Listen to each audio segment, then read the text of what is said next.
I came to Barr Hill because I took a chance. I heard about this and was intrigued but knew very little and decided to try something new.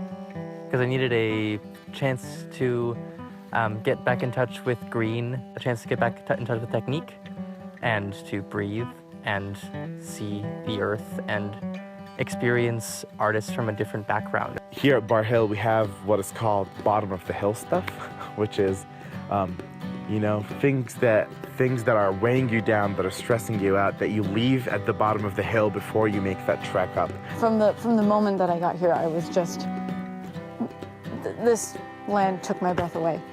It's impossible even to describe just how beautiful and how powerful it is to be in this space. I love doing all of our work outside. If I could do that all of the time in Vermont, I would. I also am surprised how much inspiration we get from the landscape in our work. You know, at school I think of rehearsals needing to be in this very sterile place that is a blank canvas where actors can work, but this place offers itself up to you and inspires the work so much. So Meisner in the woods, viewpoints in the meadow, is all so special.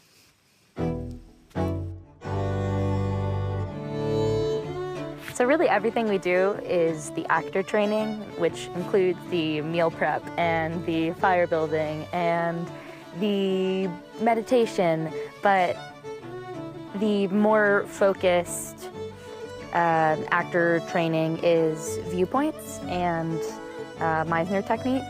Viewpoints, so walking the grid, tempo and duration and moving through space and acting on impulse and being very free and very, very open. It challenged me in new ways because I was being taught by a different teacher, but also working with a different group of actors, and that really just affected the space in a positive and fresh way.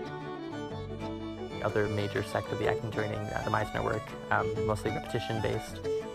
Meisner was new to me and was it was like bursting my actor brain open, and was hugely rewarding. And we had different experience levels of Meisner in the group, and it was still able to flow very well. Another way to get free and to get open and to act on impulse and to be really observant and really in tune with your partner. My favorite activity was unexpectedly the morning runs. So within minutes after waking, we're all running to the same spot for about a mile loop and meditating. And this was so hard at first, and it's not easy now, but I love that moment of every day. It starts the day peacefully, it activates my muscles. I think archery was a surprise favorite. At first it was just really exciting to be on target, but then I was very interested to find that it sort of became a meditative process with the addition of breath and the aspect of surprise and, again, feeling that impulse. So I really enjoyed archery. I really enjoyed the martial arts work. I'd done a little bit of stage combat at school, but this, again, it is just, it's forms, and then you tinker with it in your brain, and then it kind of becomes second nature, and you live in it, and you breathe in it, and you know what moves your body's supposed to make, but they just kind of happen, but you just feel like you're flailing your arms, but you're hitting every move perfectly. It is also meditative and calming and peaceful.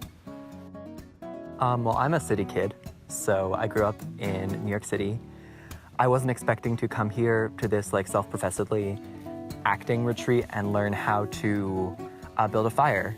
First, we started out with newspaper and matches, and then we moved on to flint and steel, and finally using a bow drill and a fireboard. And that was something that I just never thought that I'd be able to do, you know, just go in the middle of the woods and be able to build a fire out of very limited resources, and big fires at that.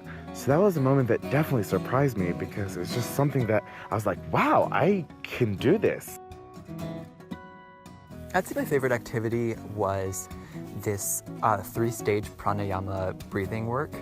led by Kat. 3-stage pranayama breathwork. So super in-breath through the belly, super in-breath through the chest, and then all out just to get as much oxygen flowing through the body as possible. It's really transcendent. Trevor talks about the camp as a place where you can learn to access emotions when you as an actor are told that you're not dropping in or not connecting with your partner.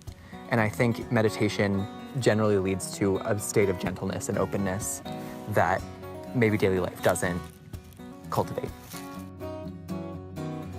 And I learned how to cook in harmony. There were 8 of us in the kitchen every day, and we really figured out how to work as an ensemble around just the kitchen table, which I didn't expect to do, but it's a very rewarding experience. And we get to share the meal together at the end. I've loved just sitting around the campfire every night and just talking about stuff and about how we're feeling, you know, as a way of like connecting with the other people here, as a shared experience. That was really, really awesome.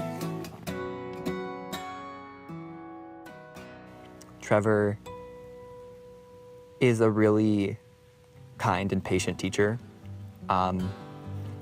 Something he stressed throughout this past week was his taking a step back and letting us do the work and letting us form the community. He's a really unique individual. He is uncompromising in his beliefs and is one of the few people I know that really follows through on his philosophy. And this place is his philosophy in action, and that is so beautiful to see. He always says he wouldn't have you do anything that is impossible. And sometimes it'll feel like once you're done with some of the activities, some of the events that you're doing here on Barr Hill, you realize like, wow, I did what I thought was impossible. And I just made the impossible possible. You know, I thought I knew what I could do as an artist, and this was an opportunity to be really bad at a lot of things and get better and do things that I truly did not think I could do. I sort of felt this from the first day. I just feel really at one with something else here. I am going to miss the way I am here. My presence and focus and attention on the moment and this exact place rather than the state I usually operate in, which is having my head in a million different places. When I'm here, I'm just here, and that's been amazing. Any actor who really wants to challenge themselves and then laugh at themselves within the same few minutes in the great outdoors with a bunch of strangers, you should come to Barr Hill Players. It just is a whole new way of looking at your art, and it's really refreshing because nothing really matters out here. You can just mess up and succeed and laugh and cry and eat really good food and explore the bounds of your artistry without any obligations outside of doing just that. I would definitely recommend Barr Hill to people and actors who have no wilderness experience at all. I don't have any. I think it was a great experience. I think it was great to learn. And that just makes it even more of like a new, exciting experience. You know, it's like technically, you know, an actor's retreat or whatever, but you learn so much about being human and so much about just life and how to conquer your fears and how to work through obstacles and looking at those obstacles as opportunities. If you're willing to be open to those things and you're willing to let the experience seep into you and you're willing to engage with everything that we do, then I would definitely recommend it just for anyone. Yeah, I don't think you have to be a specific type of person or a specific type of actor to be here. You just have to be open. This place has made me a better human, not just a better actor, but someone more attuned with the world around me and who makes more connections between this work and the other work I do. So I would recommend it to interdisciplinary artists, people who are passionate directors, designers, dramaturgs, and actors, but also survivalists and neuroscientists and painters and writers and people who are just generally excited about doing that hard work that makes a richer life.